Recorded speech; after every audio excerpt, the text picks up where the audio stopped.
Got my George Washington hairstyle today. Like I promised, we're hitting our new training program today.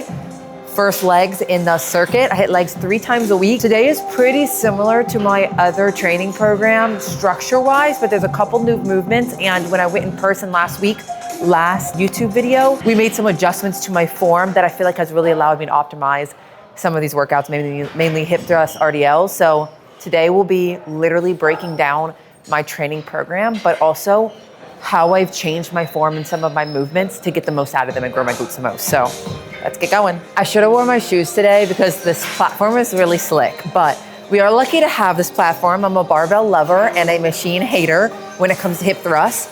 Something that I've learned over time, even Smith machine, any machine, you're working against a rigid machine in the sense of your actual range of motion, right? Versus a barbell, you're free to move for your actual body. You know what I mean? So to be able to fully extend, you're not having to stay in one singular path like you would have to in like a Smith machine. So I love barbell.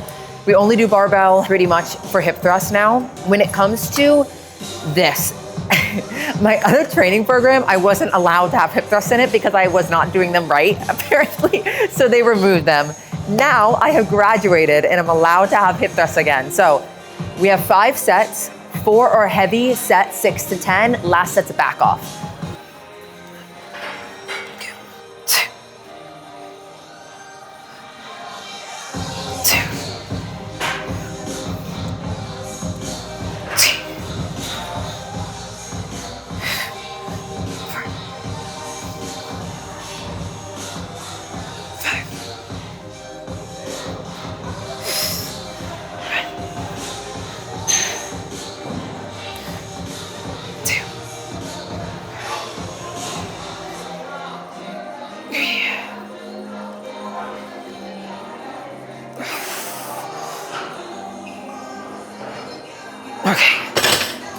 Okay, those felt really good.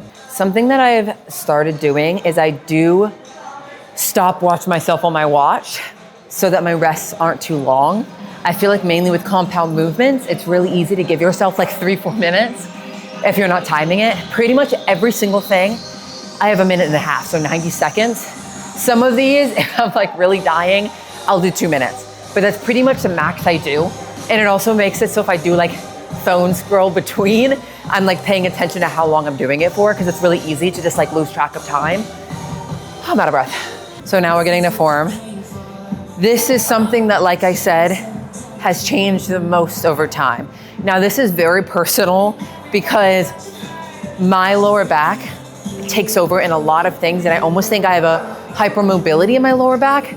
So when it comes to glute growth, it's something I've really struggled with versus I have clients that they can't arch at all in their lower back. And because of that, actually, their glutes have such great mind-muscle connection. Mine's the opposite because I arch almost just like automatically and don't have a very good like brace lower back. So it's something I really have to think about. So for me personally, if you think your lower back, and also if you think your lower back is taking over and you aren't getting the most out of your glutes, I heavily think about my core. Bracing your core makes it so your lower back's not taking over, right? So if you're open like this and your rib cage is kind of flared, what is working right here? Your lower back when I'm doing my hip thrust. So think about it this way. If rib cage is down and we're braced, so is our lower back. So we're braced all the way around.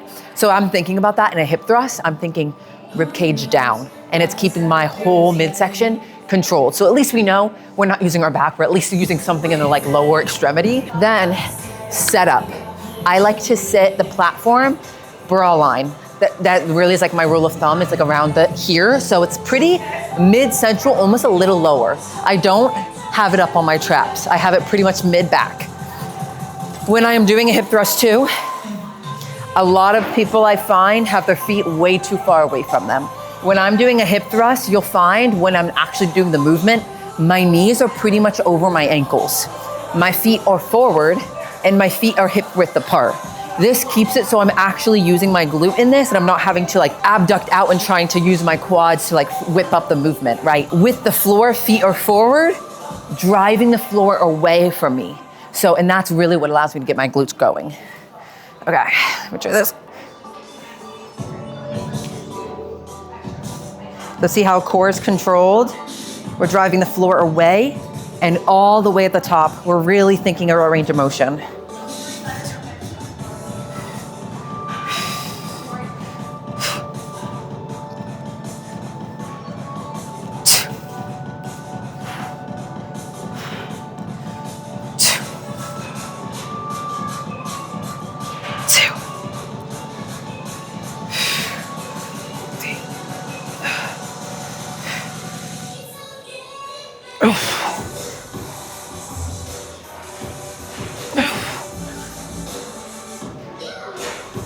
Okay.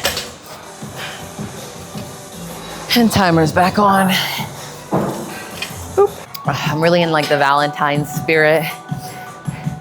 Oh, my coffees, y'all know, I normally do it with like the Core Powers as like the milk for my coffee, and I got the strawberry one today in like Valentine's spirit and made it pink. It was pretty cute.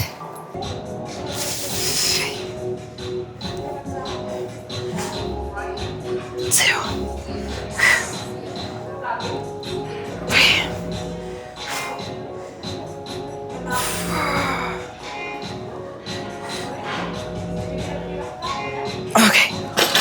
Oh man, that was hard.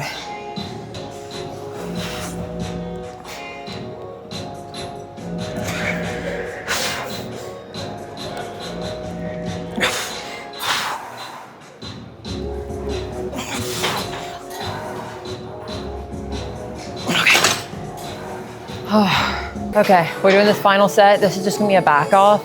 We're keeping things relatively, I wouldn't say light because it's hard, but I think that when you fix your form, sometimes your highest weight, like it has to come down, right? Making the most out of our movements, and then we're building back up. So I'm sending all of my training footage of me doing each one of these exercises to my coach, and we're making sure I'm doing them correctly, and then I'm gonna start to build up more weight.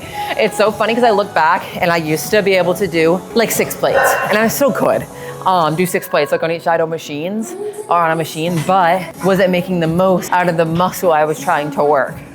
No. So backing it, stripping it down has made the biggest difference in glute growth for me, not focusing so much on like the highest number I can get on there, but what's the most I can get out of this movement? What's the most I can like slow it down and perfect the tempo, get mind muscle connection, feel like in control of the weight. Super, super important.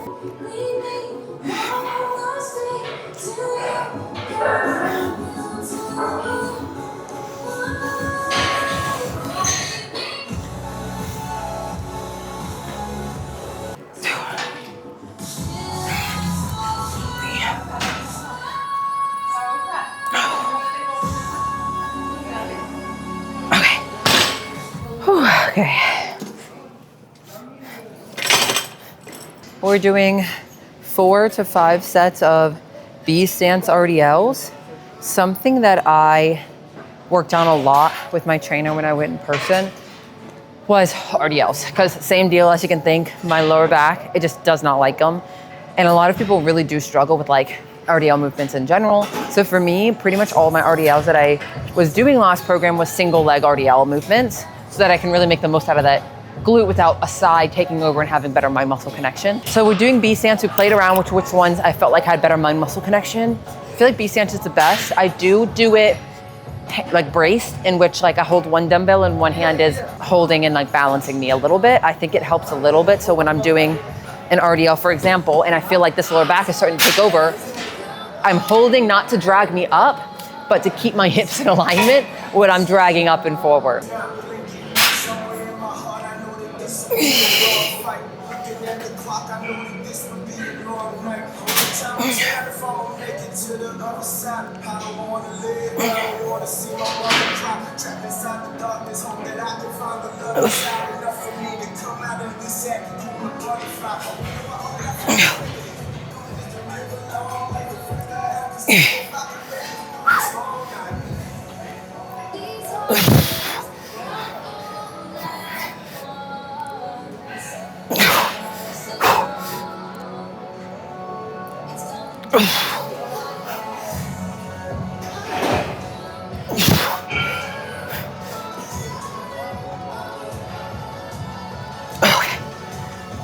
The couple main things that fix RDLs for me, at least for B stands, because obviously this is so different, is when I am doing the actual RDL, let's say this is the working leg, we're keeping knee in line with our ankle. So let's say I'm doing it this way. The goal is, as I'm sitting back, knee is in line with ankle. I'm not driving forward. I'm not sitting backwards, in line, and that's keeping it glute focused. Second thing, the not dominant leg.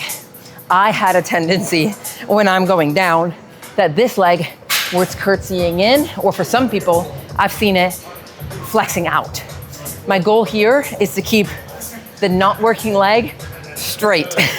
So let's say I'm facing you when I'm doing the RDL. We're trying to keep this in alignment and this leg from collapsing in and my hips collapsing, right? So let's say the other leg, I'm holding here. This knee, we're trying to keep straight, keeping this as the working leg, not twisting this in and allowing my lower back to drive that movement.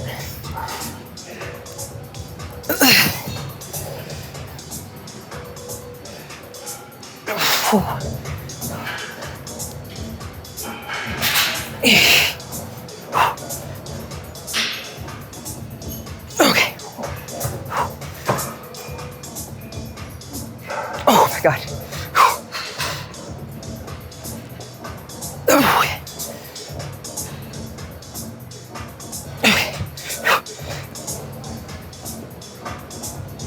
Okay. Oh wow.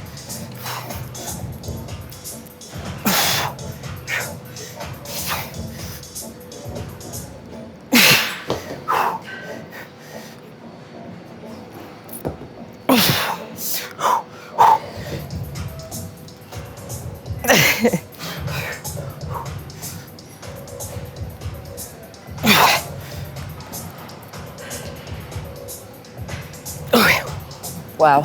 This is the first program in a while that I started out with hip thrust. My last program, I always started out with RDLs. I'm really not fatigued, but like pumped, like already, because usually with this movement, it's like my feeler movement versus now my legs are shaking, but when I started the first working set, because I did it after hip thrust. So it just feels so different, and it really shows how the structure really matters, you know? There's definitely, obviously, of course, a reason where we would do a different movement versus a different movement.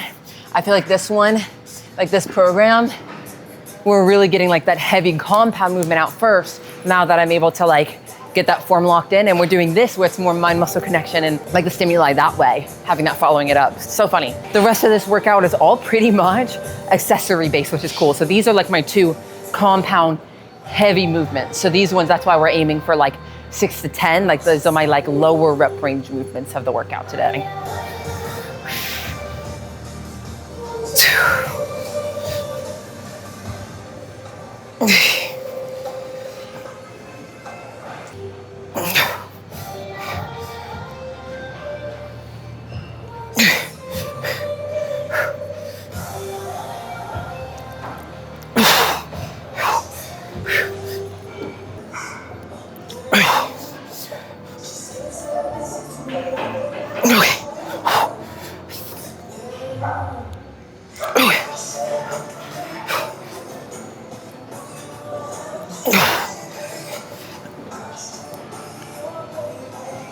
Oh my God.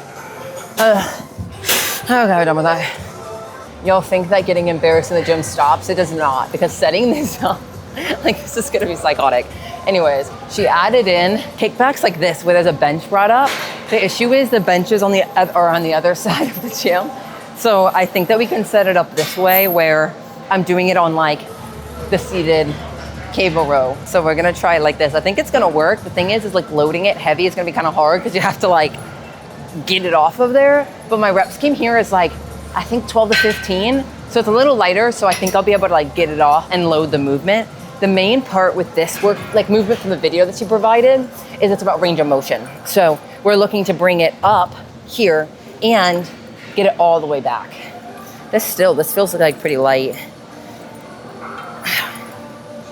We'll get a feeler.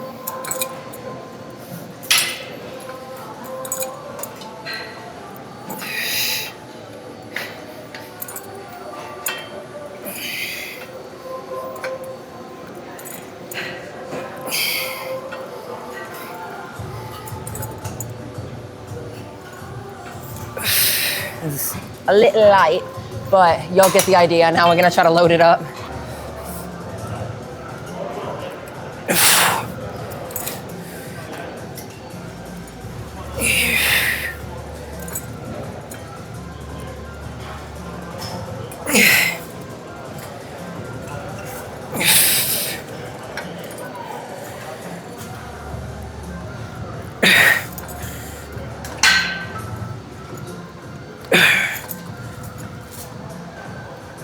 Okay. Okay. Whew.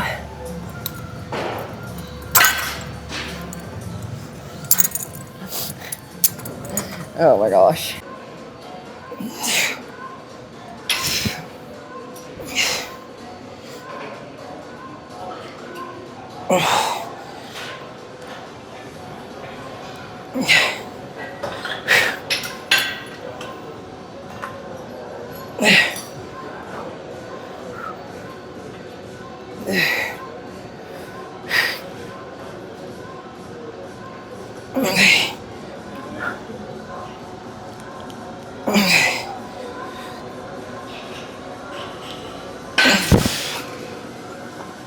Okay.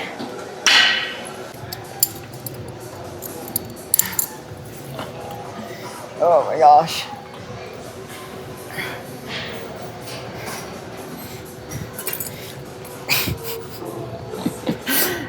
Okay. Lock in. Okay. Oh my God. Okay. Okay. There we go. That was the least convenient way to do that. Okay. Okay. What the heck? Okay.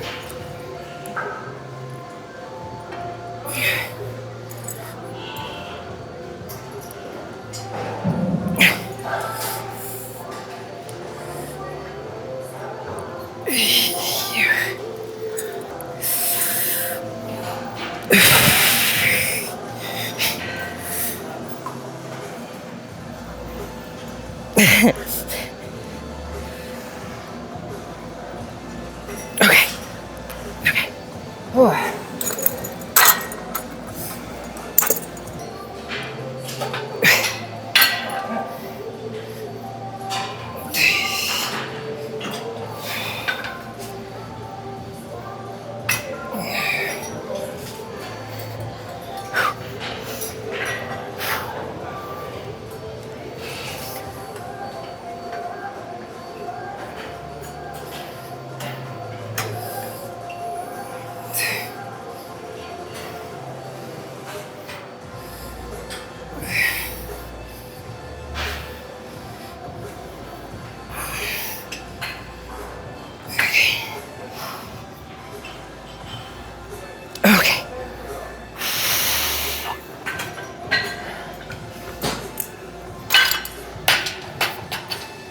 Okay.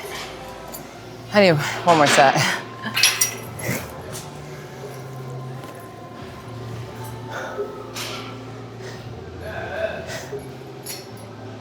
I don't like legs, but you know, it works. It's important. It's very important.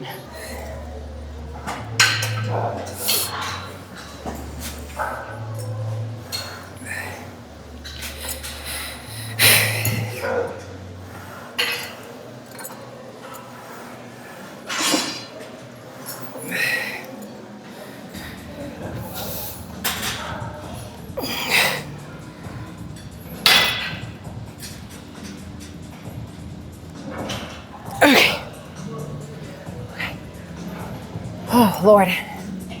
We're supposed to do seated abductions with a band, but I don't have my like thick band today, so we're gonna do standing.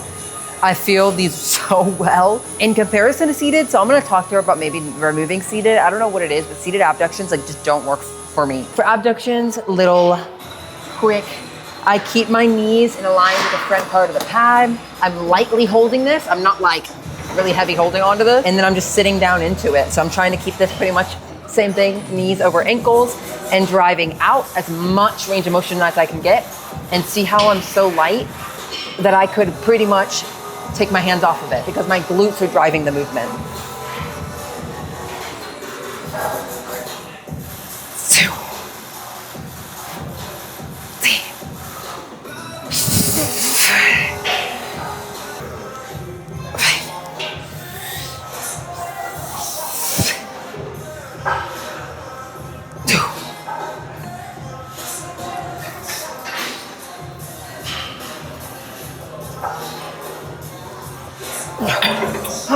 One more set. One more set. And then some little pump thing at the end that I don't know how we're gonna do it. She wants me to do frog pumps and she said on a machine. But we don't have a machine for that. So I don't really know. I messaged her, but I don't know if she's gonna answer in time. So I'm trying to think what I might do instead.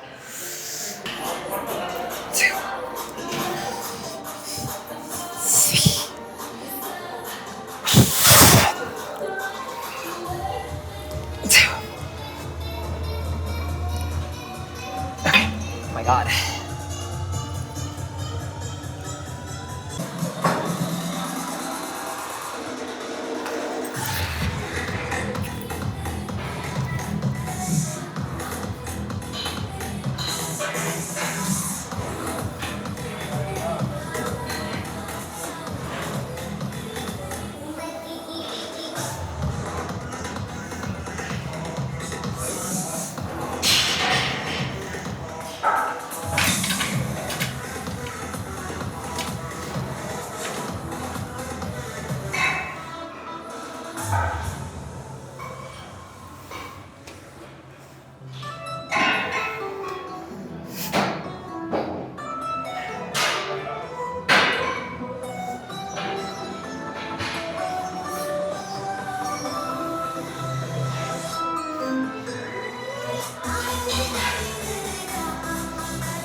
Okay, we're done.